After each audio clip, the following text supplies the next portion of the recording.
Dito na tayo, Malabon, Nyugan. Check natin yung unit nila, sir. Kung bakit siya umiingay. Yun, ayan oh. Kaya siya umiingay kasi possible sobrang dumi na ng unit, tapos sira na rin yung bearing.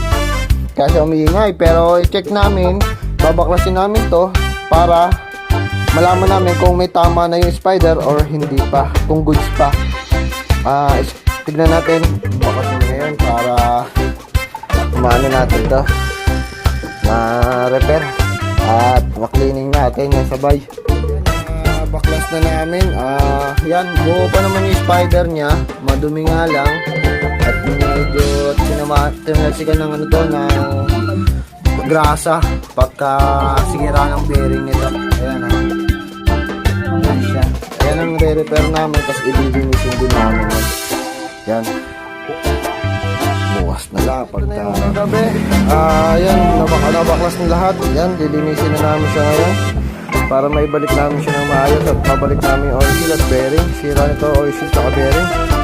Okay pa naman siya lahat. Ayan na, okay pa naman yung niya.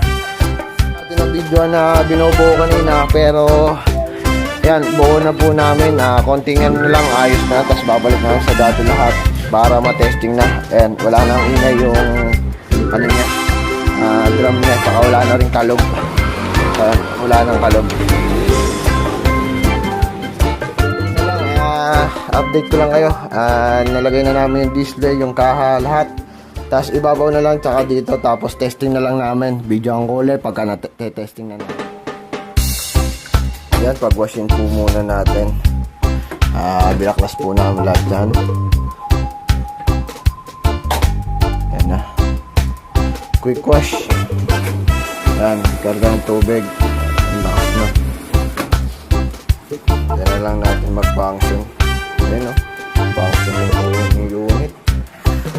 Yan, wala namang issue yan. Ang issue lang talaga niyan yung pinaka-center bearing at oil seal. Ginawa na namin, pinalitan na namin ng bago. Yung spider, wala namang issue. Tapos sinabay na namin ilinisin. Yan, function yung unit. Thank you po.